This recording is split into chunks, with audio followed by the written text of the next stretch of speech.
Bienvenidos al programa Miércoles de Bienestar de la Parkinson's Foundation. Cambios en el estado de ánimo y el pensamiento en la EP. Bienvenidos. Mi nombre es Brianna Gash y estoy muy alegre de que están aquí con nosotros acompañándonos hoy.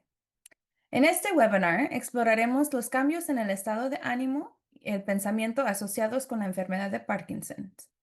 Analizaremos cómo estos afectan la vida diaria, las interacciones sociales y el bienestar emocional, tanto de las personas con Parkinson como de sus aliados en el cuidado.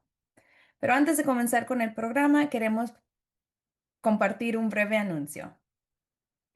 La Parkinson's Foundation les brinda una variedad de recursos en español. Tenemos libros educativos, podcasts y blogs en español, y nuestras nuevas páginas de síntomas no motores, como cambios cognitivos, depresión y ansiedad. También tenemos nuestra hoja educativa, todo sobre la EP, bienestar emocional. Si gustan seguir aprendiendo sobre estos temas, aquí están en nuestro sitio web. Nuestras guías, la guía para recién diagnosticados, diseñado para ayudar a las personas con Parkinson y a sus seres queridos que están comenzando su camino con la enfermedad. Además, la guía de seguridad hospitalaria ofrece herramientas prácticas e información útil para prepararse a una estancia en el hospital. Para acceder a nuestros recursos gratuitos en línea, pueden visitar parkinson.org/recursos. Y también pueden llamar a nuestra línea de ayuda para obtener información actualizada sobre la enfermedad de Parkinson en general, recibir apoyo emocional y ser referidos a profesionales de salud en su área. Llaman al 1-800-473-4636, opción 3 para español. O también pueden enviar un correo electrónico. Veo que están fuera de el país. Nuestro correo electrónico es helpline@parkinson.org. Nuestro personal de la línea de ayuda también pueden ayudarle a solicitar nuestras publicaciones gratuitas. Ok. La Parkinson's Foundation sigue ofreciendo programas mensuales en línea a través de EP Salud en Casa. En la última semana de cada mes, conéctese a acompañarnos virtualmente en nuestros días de lunes de atención plena, miércoles de bienestar y viernes de ejercicio. Y como siempre, pueden ver las grabaciones o obtener más información sobre nuestros próximos programas visitando nuestra página web parkinson.org/EP Salud. También queremos reconocer que EP Salud en Casa es presentado gracias a la Light of Day Foundation, cuya generosidad ha hecho posible esta programación. Y ahora damos la bienvenida a la doctora Iliana Pacheco Colón. La doctora Pacheco Colón es neuropsicóloga y psicóloga clínica con licencia en el estado de Florida. Es originalmente de Puerto Rico y completó su entrenamiento en varias instituciones, incluyendo Brown Universities con su bachillerato, Florida International University, su doctorado, y Massachusetts General Hospital, internado predoctoral, y University of Miami, postdoctorado. Tiene experiencia trabajando con niños, adolescentes, adultos y pacientes geriátricos, realizando evaluaciones para condiciones como discapacidades intelectuales y de aprendizaje, déficit de atención, epilepsia, demencia, trastornos del movimiento y otras condiciones médicas y psiquiátricas. Actualmente ofrece sus servicios en una práctica privada llamada Neuropsychology Associates of Miami. Bienvenida, doctora Pacheco Colón, y muchas gracias por estar aquí con nosotros. Muchas gracias por la introducción. Voy a compartir mi pantalla ahora. Bueno, yo soy la doctora Pacheco, como les dijo Brianna, yo voy a estar hablándoles hoy acerca de los cambios emocionales y cognitivos en la enfermedad de Parkinson. Eh, Vamos a comenzar, antes de comenzar no tengo ningún conflicto de interés para divulgar. Hoy vamos a estar hablando primero de los cambios emocionales y psiquiátricos más comunes en la enfermedad de Parkinson. Luego vamos a conocer más sobre los cambios cognitivos más comunes en la enfermedad de Parkinson. conocer un poco más acerca de los efectos que tiene esta enfermedad en los cuidadores y los aliados para el cuidado. Y por último, vamos a discutir algunas estrategias para manejar estos cambios y poder vivir bien con esta enfermedad. Bueno, para comenzar, como ya saben, la enfermedad de Parkinson es un desorden de movimiento crónico y progresivo que está causado por la pérdida de una sustancia que se conoce como la dopamina en una parte del cerebro llamada la sustancia negra. La dopamina es un neurotransmisor, o sea, un químico, un mensajero químico que el cerebro usa para enviar mensajes de un lugar al otro, de un área al otro. Entonces, este neurotransmisor tiene muchas funciones muy importantes. Una de ellas es el control del movimiento y la coordinación, y por lo tanto, al no estar ese neurotransmisor, se pierde un poco eso, se afectan esas funciones en esta enfermedad. Pero también este neurotransmisor tiene otras funciones, como por ejemplo la regulación del estado de ánimo y la motivación. Y de hecho, la dopamina es una sustancia que está implicada en la adicción y se está muy presente con las cosas que tienen que ver con el placer, las actividades placenteras que pueden ser adictivas. Y por eso la falta de él, pues ocasiona a veces problemas con la motivación. Y por último, también está involucrado en varias funciones cognitivas, destrezas mentales, cosas como la habilidad para prestar atención, para concentrarse y el funcionamiento ejecutivo, que tiene que ver con planear, organizar, tomar decisiones y ese tipo de función. Ahora, vamos a empezar hablando acerca de los cambios emocionales. Uno de los cambios más emocionales más comunes en la enfermedad de Parkinson es la depresión o síntomas de depresión. En la depresión, cuando yo digo depresión, me refiero a un periodo de 2 semanas o más con estado de ánimo decaído, triste o sin motivación, que también incluye otros síntomas y muchos de estos síntomas se parecen a los síntomas del Parkinson. Por ejemplo, la falta de motivación o la apatía es un síntoma muy común del Parkinson que también está presente en la depresión.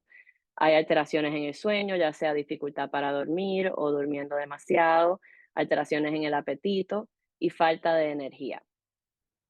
Como ven, muchos de esos síntomas sí son iguales a los del Parkinson y por lo tanto no es sorprendente saber que entre 38 y 50% de los pacientes de Parkinson desarrollan depresión o tienen varios síntomas de depresión. Y eso es más, mucho más que 15 a 18% de la población general. Entonces, uno puede también entender que muchas veces la depresión es una reacción bastante normal a los síntomas de motores y los cambios funcionales que hay en el Parkinson. Ya las personas se pueden sentir tristes o pueden perder la motivación al no poder hacer cosas que antes solían hacer o cosas que ellos tal vez preferirían hacer. Pero también en otros casos la depresión ocurre antes de que empiecen los síntomas motores, lo que nos lleva a pensar que tal vez la depresión puede ser un resultado directo de los cambios biológicos que están pasando en el cerebro, ya que hay cambios en los sistemas de transmisores como la dopamina, que ya hablamos, está involucrada en la regulación del estado de ánimo, pero también otros sistemas de neurotransmisores o químicos que se llaman la serotonina y la adrenalina. Entonces, en parte puede ser una reacción, pero en parte también puede ser parte de los cambios neurológicos que están ocurriendo en el cerebro. Hay varios factores de riesgo, no todo el mundo desarrolla síntomas o desarrolla depresión, pero tener una enfermedad que dure más y sea más severa, pues obviamente aumenta el riesgo de desarrollar una depresión clínica. También ser mujer, ya sea con Parkinson o sin Parkinson, en género femenino, sí aumenta el riesgo de desarrollar depresión. Y para los pacientes de Parkinson sí hay algunos síntomas específicamente que han sido relacionados con un riesgo mayor de desarrollar depresión. Por ejemplo, la lentitud del movimiento, el cansancio, la apatía o la falta de motivación, que ya como sabemos es un síntoma de la depresión también, y la ansiedad. Y eso nos lleva ahora a hablar de la ansiedad, que es otro síntoma muy común, otro cambio emocional muy común en esta enfermedad. ¿Qué es la ansiedad? Bueno, la ansiedad es un trastorno que está típicamente caracterizado por preocupación continua o un miedo muy fuerte que impacta el funcionamiento de manera negativa. Afecta como a 40% de los pacientes del Parkinson, pero a pesar de esto, es un problema un poco menos reconocido y controlado que la depresión en esta población. Al igual que la depresión, comparte muchas características con con el Parkinson, por ejemplo, síntomas como temblores, tener cansancio y otros síntomas fisiológicos como sensaciones de ahogo y sentirse inestable al caminar. Eh, pero y también puede ocurrir como consecuencia de los cambios motores, o sea, las personas desarrollan un miedo de estar en ciertas situaciones por consecuencia de sus síntomas. Y muchos pacientes se quejan o nos dicen que pueden, cuando tienen ansiedad o cuando tienen estrés, sus síntomas motores están peores. Entonces, tener una ansiedad que no está bien controlada o bien tratada puede reducir cuán bien los medicamentos funcionan, los medicamentos del Parkinson, porque empeora los síntomas motores. Entonces, hay muchos tipos de ansiedad diferentes. Los más comunes en esta población serían el trastorno de ansiedad generalizada, que es un trastorno que está caracterizado por preocupación por muchas cosas diferentes, grandes y pequeñas por igual. Hay dificultad controlando esas preocupaciones y entonces hay otros síntomas como irritabilidad, que las personas se molesten más fácilmente porque están muy preocupados, estar cansado, dificultad para dormir, sentir tensión muscular en el cuerpo, más dificultad para concentrarse o sentirse muy inquieto.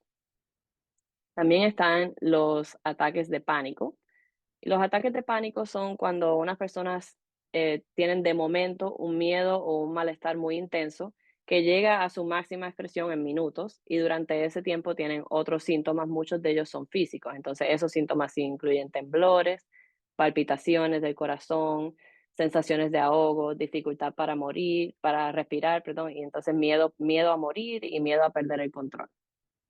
Y luego de ese dura solamente unos minutos y luego se acaba. Entonces, también está el trastorno de ansiedad social, que se refiere a un miedo de ser evaluado o juzgado de manera negativa, y ese miedo lleva a las personas a evitar interacciones sociales, o sea, se aíslan un poco socialmente. En la enfermedad de Parkinson específicamente, los pacientes muchas veces se sienten avergonzados por sus síntomas, no quieren que otras personas los vean en ese estado y por lo tanto prefieren quedarse en su casa y se comienzan a aislar, lo que a la misma vez aumenta la ansiedad de que algún día alguien los vaya a ver con sus síntomas. Y por último está el trastorno obsesivo compulsivo. Este trastorno es cuando los pacientes tienen pensamientos o imágenes mentales que recurren, son repetitivas y que el paciente las ve como intrusas o no deseadas, o sea, ocasionan ansiedad, malestar emocional. Por ejemplo, tener la idea de que uno está sucio, contaminado, la idea de que uno le va a hacer daño a algún ser querido. Y luego están las compulsiones, que son cuando uno siente el impulso de hacer una actividad repetitivamente para aliviar ese malestar o esa ansiedad. En esta enfermedad, muchas veces el trastorno obsesivo compulsivo puede surgir como resultado o como efecto secundario de los medicamentos que aumentan la dopamina en el cerebro. Bueno, entonces, ahora vamos a hablar de las alucinaciones, que son cuando los pacientes ven o escuchan cosas que tal vez otras personas no parecen ver o escuchar. En el Parkinson, las alucinaciones más comunes son las visuales. No significa que no puedan tener otro tipo de alucinación. Muchas veces pueden tener alucinaciones eh, auditivas o tal vez hasta del olfato, pero las más comunes en el Parkinson son las visuales, que ocurren en 20 a 40% de los pacientes y muchas veces son un efecto secundario de los medicamentos que aumentan la dopamina en el cerebro. En las etapas iniciales de la enfermedad, los pacientes tienden a estar conscientes de que son alucinaciones, saben que no están, que lo que ellos están viendo no está ahí verdaderamente. Y muchas veces hasta lo encuentran un poco cómico o curioso. Pero ya cuando la enfermedad progresa y hay más cambios cognitivos, se les hace un poco más difícil diferenciar entre qué es realidad y qué está ahí de verdad y qué no. Así que es un poco más, puede causar un poco más de ansiedad o de malestar. Y estas tienden a ocurrir en condiciones oscuras o con poca luz, o sea, al final del día o cuando está saliendo el sol, o si no, la casa no está muy bien alumbrada. Las alucinaciones visuales más comunes tienden a ser una sensación de que hay una presencia. Los pacientes sienten que tal vez hay alguien detrás de ellos o como que en la esquina, lo pueden ver así de reojo. También otros reportan muchos animales que ya pueden ser sombras o pueden ser más detallados, pero como pasando así por la periferia. Y Por último están las alucinaciones menores o ilusiones, que en realidad no son alucinaciones, es más como un error de percepción. Por ejemplo, si yo estoy en mi casa y veo al fondo, pienso que hay una persona y me acerco y luego veo que era una planta o un mueble. O sea, en ciertas condiciones mi cerebro está interpretando la información visual de manera errónea, o sea, de manera incorrecta. El último cambio emocional o psiquiátrico que vamos a discutir hoy, antes de cambiar a los cambios cognitivos, son los problemas de control de impulsos. Estos también tienden a ser un efecto secundario de los medicamentos que afectan la dopamina. Si recuerdan, al principio expliqué que la dopamina es un químico que está involucrado, implicado en la adicción, en los comportamientos adictivos, y a los medicamentos aumentar la cantidad de dopamina que hay en el cerebro, pues pueden ocasionar que las personas desarrollen comportamientos que tal vez no son característicos de ellos, empiezan a hacer cosas impulsivas que los familiares se sorprenden. Por ejemplo, las más comunes en esta población son los periodos de hipersexualidad, empezar a comprar o apostar compulsivamente, que antes no lo hacían, y acaparamiento, cuando la gente guarda muchas cosas, no quieren botar nada, no quieren salir de nada. Entonces, en inglés se conoce como hoarding. Y estos síntomas se tienden a solucionar cuando el tratamiento se para, así que es muy importante estar pendientes y si usted o su familiar desarrolla síntomas así, consultar a su neurólogo rápido para cambiar los medicamentos o ajustar los medicamentos. Ahora, vamos a hablar acerca de los cambios cognitivos y vamos a pasar la mayoría del tiempo discutiendo cuáles son los cambios específicos que los pacientes experimentan. Pero antes de eso, quiero introducir algunos términos que a veces tal vez vean si hacen alguna evaluación neuropsicológica o si hablan con su doctor, para que sepan la diferencia entre estos términos y lo que significan. El primero es el trastorno neurocognitivo leve. Eso lo que significa es que ha habido un cambio, un declive cognitivo en una o más áreas cognitivas. Pero a pesar de que ha habido un cambio, un declive, la persona puede funcionar independientemente. O sea, ese cambio no interfiere con la habilidad de la persona para hacer sus actividades cotidianas, cosas como el manejo de medicamentos, manejar sus finanzas, tal vez manejar un carro. Y estos cambios leves ocurren en 20 a 50% de los pacientes de Parkinson. Ahora, el otro término que quiero introducir es el trastorno neurocognitivo mayor. Eso es un nivel más allá, hay evidencia de un declive cognitivo moderado también en una o más áreas cognitivas, pero el declive es tal que interfiere con la autonomía del paciente en las actividades cotidianas. O sea, ya el paciente no puede o le cuesta mucho trabajo hacer estas actividades independientemente, tal vez no las puede hacer de manera segura. Entonces necesita ayuda o supervisión de los familiares. Este término está también conocido como la demencia, o sea, son sinónimos. Si ven estos términos, sepan que significan lo mismo y ocurren en 20 a 40% de los pacientes de Parkinson.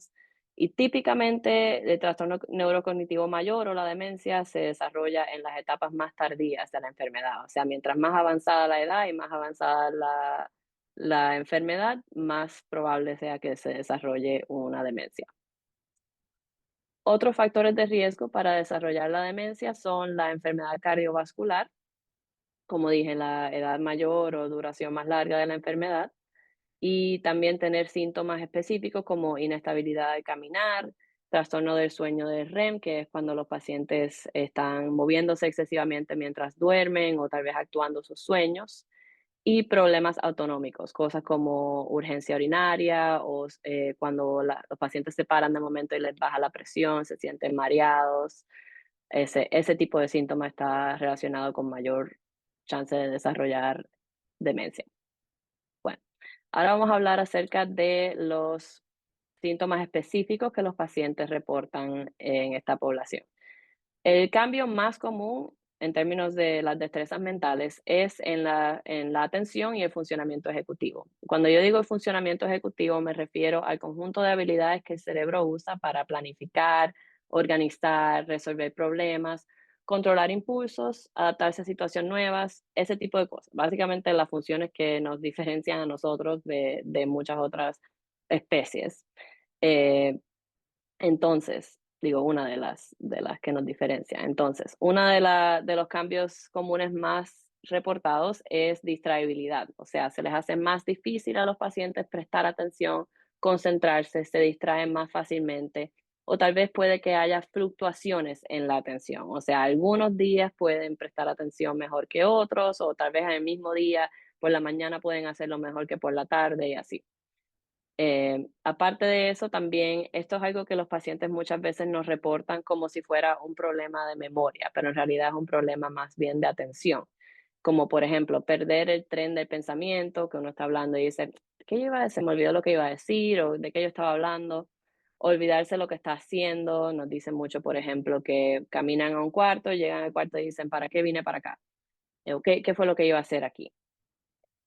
También hay reducciones en la rapidez de procesamiento, o sea, más lento y por lo tanto tal vez se puedan sentir abrumados al recibir mucha información, porque la información está entrando o está viniendo de manera más rápida de lo que ellos pueden procesar. También hay problemas en el planeo y la organización, igual muchas veces los pacientes reportan que se sienten abrumados y en parte por las dificultades que hablamos de atención y de reducción en la rapidez de procesamiento. Aparte de eso, también hay dificultad dividiendo la atención entre varias actividades, lo que se conoce como el multitasking, cuando uno está, tal vez si están haciendo dos tareas a la misma vez, empiezan a hacer una, cuando van a hacer la otra, se les olvida lo que estaba haciendo por acá. Esa habilidad de estar pendiente de dos actividades a la misma vez o de ir de una a la otra se ve afectada. También al haber problemas de motivación, pueden haber problemas con empezar alguna tarea, que tal vez lo estén dejando para después, o ya una vez empiezan la tarea, puede que haya dificultad para terminarla. También dificultad para tomar decisiones, y esto puede ser tanto en cosas como cotidianas, como qué me voy a poner hoy o qué voy a comer, o si tienen que hacer una compra grande, les cuesta mucho trabajo, necesitan más ayuda que antes para tomar estas decisiones independientemente. Y como ya hablamos, problemas controlar los impulsos, que se puede ver a un nivel clínico en los trastornos de control de impulsos, pero también se puede ver más sutilmente, por ejemplo, que los pacientes digan más malas palabras o tengan más trabajo controlando su frustración, eh, hagan cosas, interrumpan más que antes y ese tipo de comportamiento. La otra queja más común en esta población son los problemas de aprendizaje y de memoria.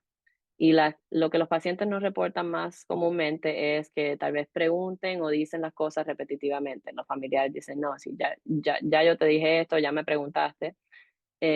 También se les pierden sus cosas, se les olvidan dónde las puso y olvidar conversaciones, eventos, cosas que ellos hicieron o detalles. Tal vez no se olviden del evento entero, no se olviden que salieron a comer, pero sí se les olvida qué comieron o tal vez quién estaba o a dónde fueron. También hay dificultad aprendiendo información nueva. Muchos pacientes nos dicen que les cuesta trabajo aprenderse los nombres de personas que acaban de conocer. Y al igual, más tarde, típicamente en etapas más tarde de esta enfermedad, se ve dificultad recordando nombres o reconociendo a personas familiares y perderse en lugares familiares o tener dificultad reconociendo entornos familiares. Eso típicamente más tarde en la enfermedad. Y en general, no lo escribí aquí, pero en general muchas veces los pacientes tienen mejor memoria verbal, o sea, pueden recordar la información verbal más fácilmente de lo que pueden recordar información visual. Y eso en parte es por algunos cambios visoespaciales que vamos a discutir más tarde. Ahora, les voy a hablar un poco más acerca de los problemas de memoria, pero desde mi punto de vista como neuropsicóloga.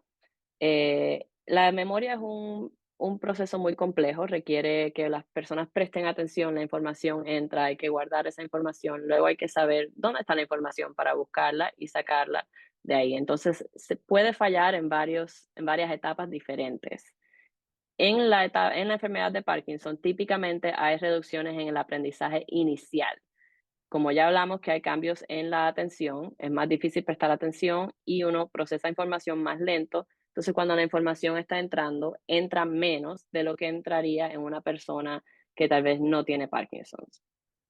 Entonces, Ya la retención, o sea, la habilidad, lo que entra, ellos en las etapas tempranas de esta enfermedad ellos tienden a retener. O sea, puede que tengan información accesando a la información de manera independiente, puede que se les haga difícil eso, pero muchas veces la retención está preservada.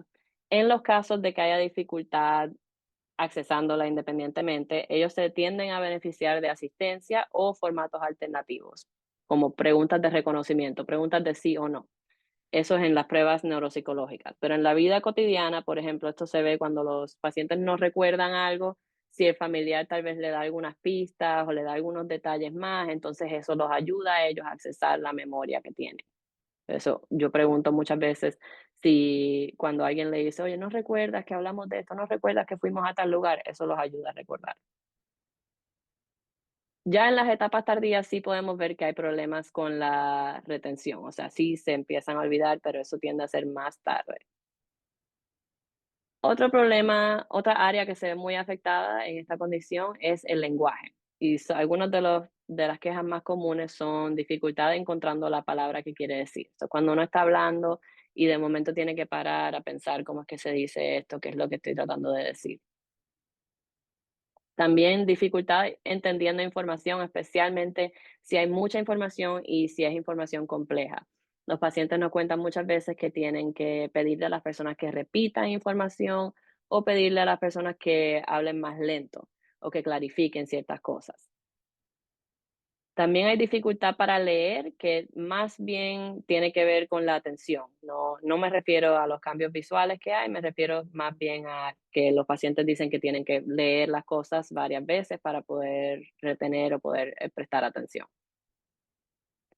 También, como los problemas motores afectan el habla, así que hay problemas con la producción del habla como tal.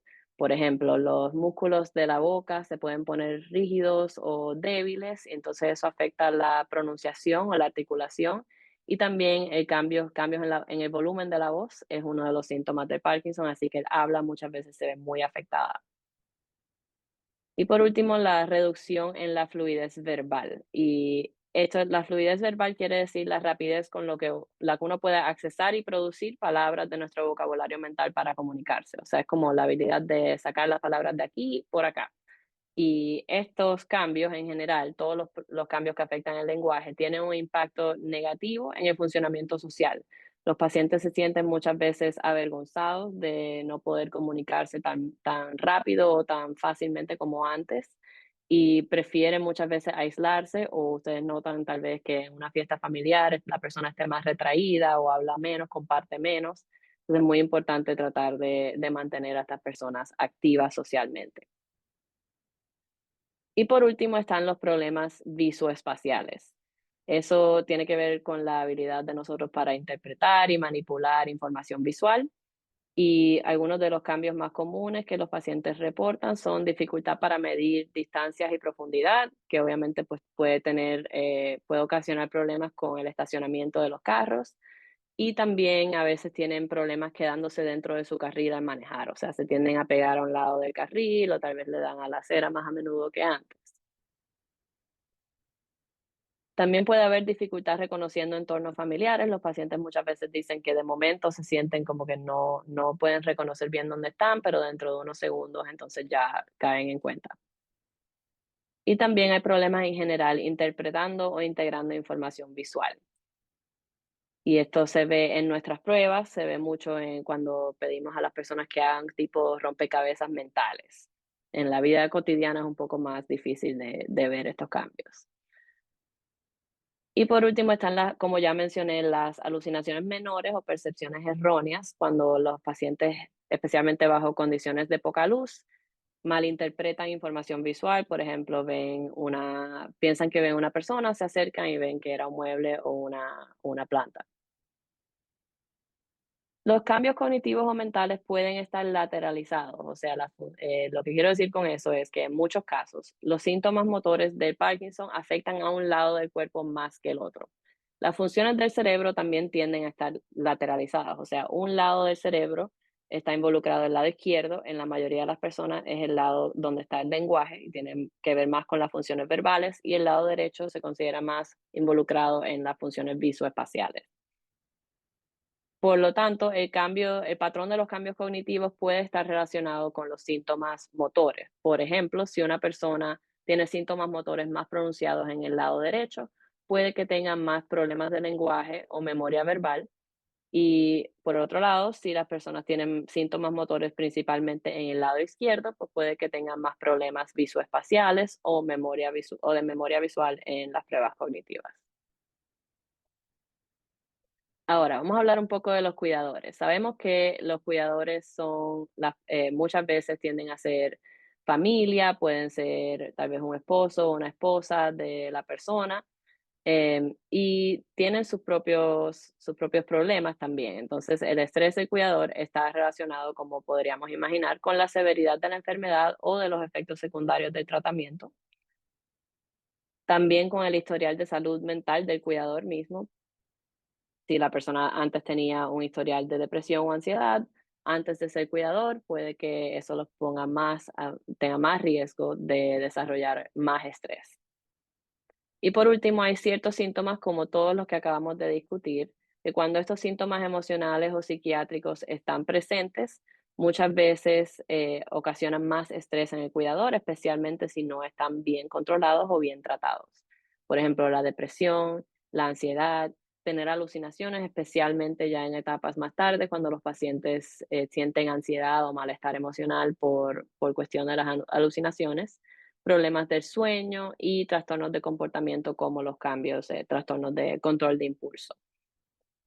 Entonces, como ya mencionamos, es muy importante prestar atención a las necesidades y el bienestar del cuidador.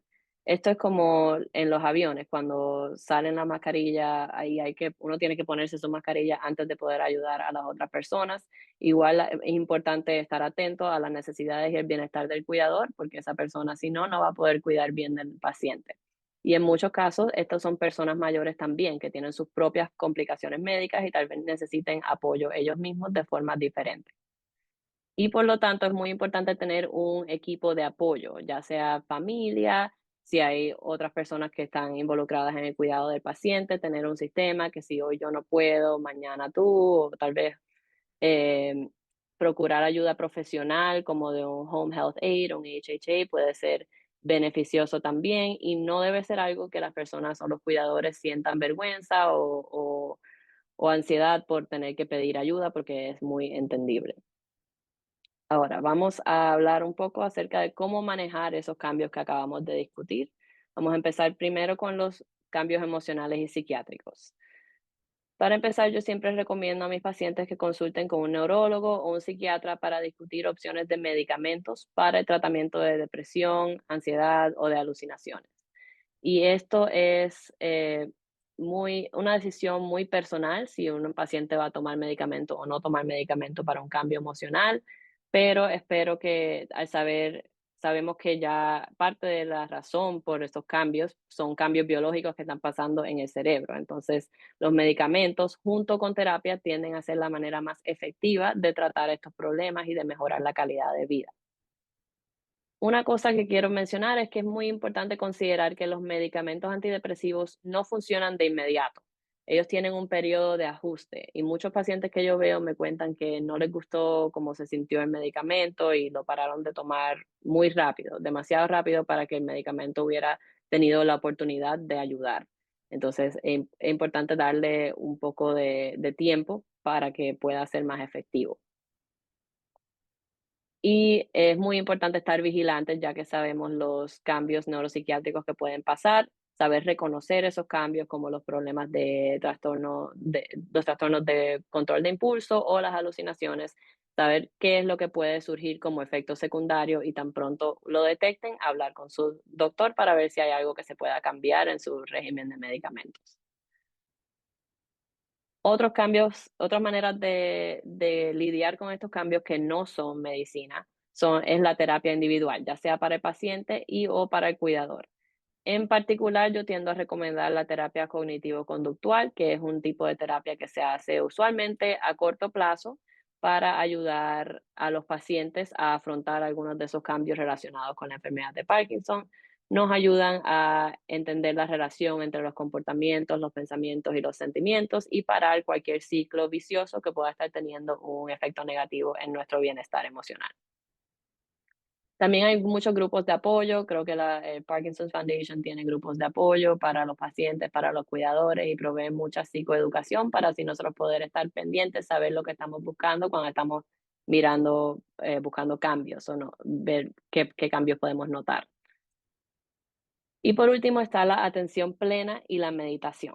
La atención plena es la capacidad de estar presente y consciente en el momento actual sin juzgar, y la meditación es una práctica más estructurada, como sentarse en silencio, que uno practica la atención plena mientras está meditando y muchas veces se concentra mucho en la respiración y otras sensaciones del cuerpo.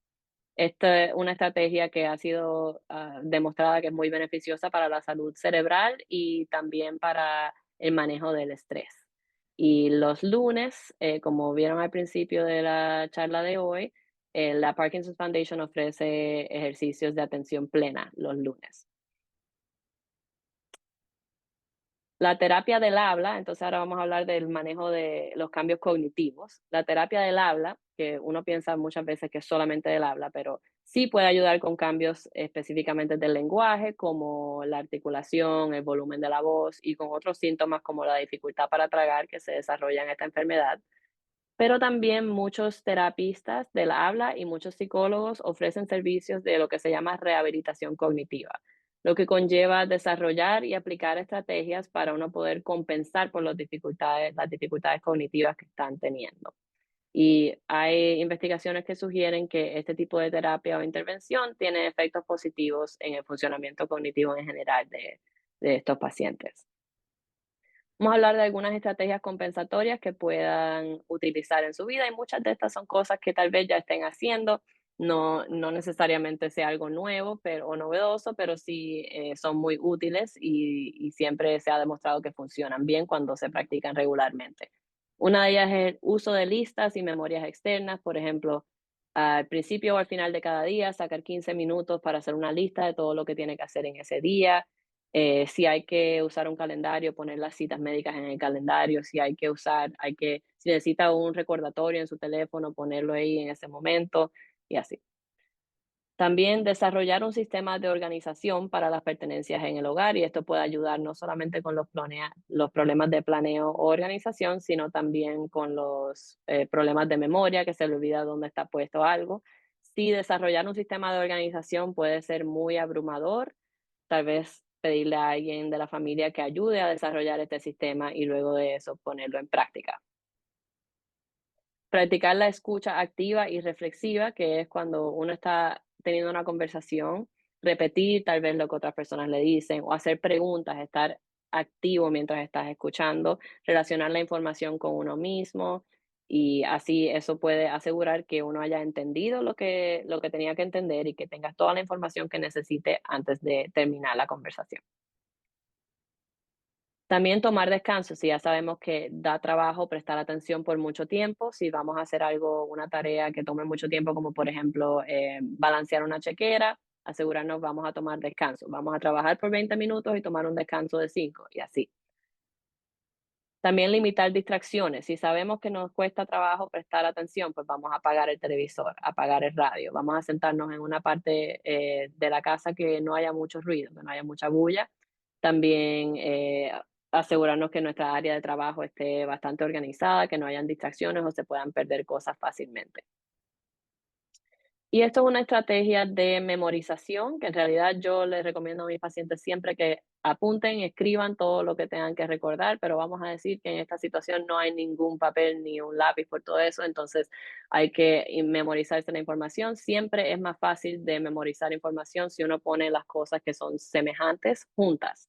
Por ejemplo, si tengo que hacer una lista de compras mental, voy a poner la manzana, la lechuga, los tomates juntos porque está todo en el misma área y no la voy a poner en el mismo sitio. Voy a tratar de memorizarme eso juntos y no la voy a poner en el mismo sitio mentalmente que el arroz y el pan, ¿ok?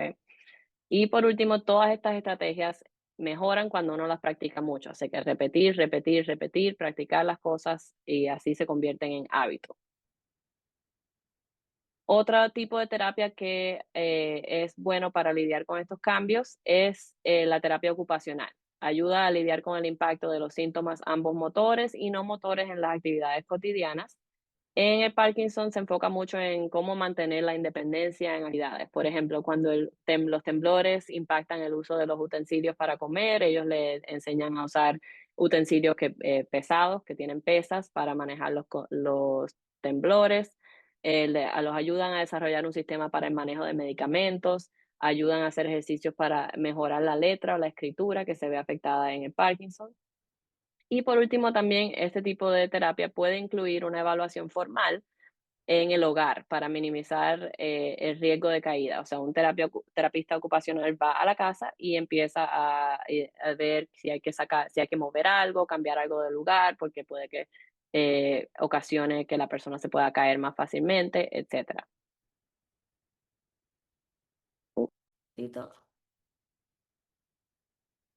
Entonces, la terapia física y el ejercicio pueden tener efectos beneficiosos en los síntomas motores, tanto como los problemas de balance o coordinación, la rigidez y también el dolor, pero también ayudan en general a que las personas estén más activas físicamente. Y muchas veces tienen efectos positivos en otras áreas de funcionamiento. Ya sabemos que el ejercicio ha sido tan comprobado que es tan bueno como medicina para los pacientes del Parkinson. Tiene efectos positivos en las destrezas mentales y también en el bienestar emocional. Ahora, muchas veces los pacientes piensan que tal vez no pueden hacer ejercicio o que no es seguro hacer ejercicio por sus síntomas, pero hay varios programas de ejercicio que están diseñados específicamente para los pacientes con Parkinson's. Y quiero aquí enseñarle algunos de los que conozco. Uno de ellos es a través de la Parkinson's Foundation, que ofrecen los viernes de ejercicio, ponen videos con una persona guiando un programa de ejercicio a través de YouTube. Y también están otros programas que se llaman Rocksteady Boxing y Delay the Disease, que si ustedes van a las páginas de web de ellos, ponen su código postal o dónde están, les va a enseñar si tienen clases cerca de ustedes. Y lo último que quiero mencionar es que yo veo muchos anuncios, muchos pacientes me preguntan acerca de los juegos de memoria, los juegos mentales en el teléfono, que si ellos hacen este juego, si van a mejorar su memoria.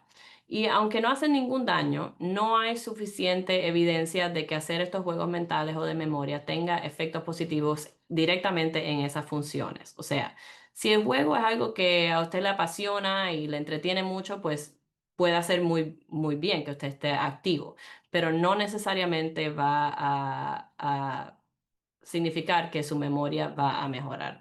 Aquí lo más importante para poder vivir bien con Parkinson es siempre permanecer activos, ya sea permanecer activos físicamente, activos en las cosas que les apasionan o les interesen y activos socialmente.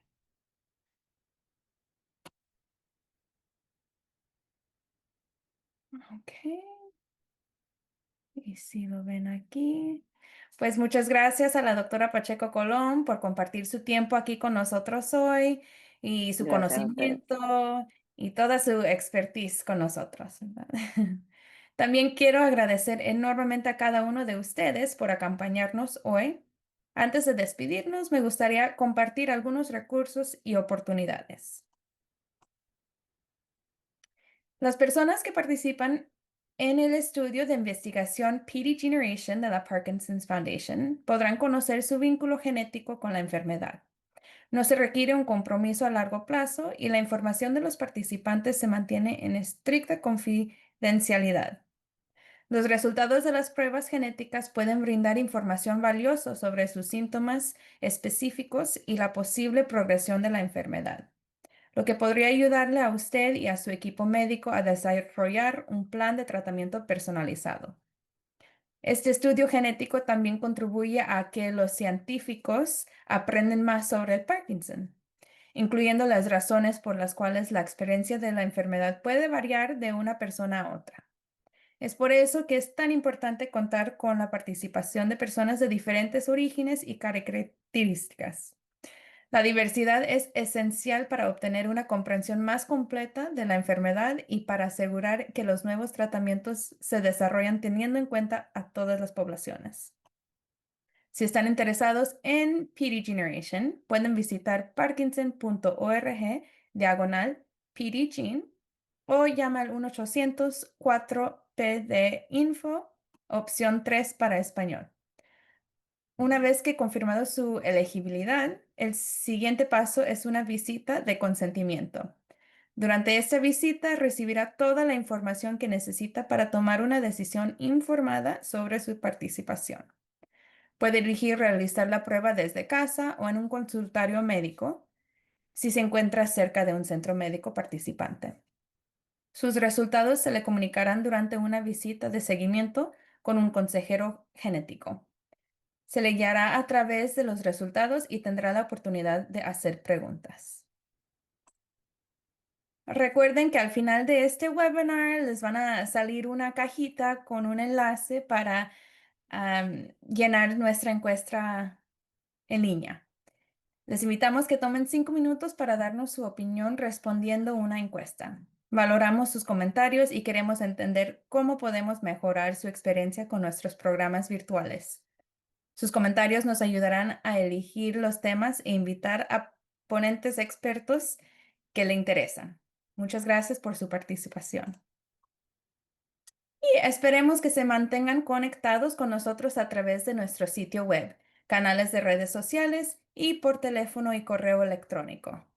A través de nuestra línea de ayuda al 1-800-473-4636, opción 3 para hablar con una especialista en español. Y recuerden que nuestro próximo programa de miércoles de bienestar será el 24 de septiembre, donde hablaremos sobre asesorando comunicación para optimizar el bienestar del aliado en el cuidado. Como nos comentó hoy la doctora Pacheco Colón, la carga que un aliado en el cuidado tiene puede ser muy pesado y queremos hablar sobre eso y cuáles técnicas pueden ayudar a sobrepasar eso. Gracias de nuevo por acompañarnos y esperemos que se mantengan sanos y seguros. Hasta el próximo. Gracias.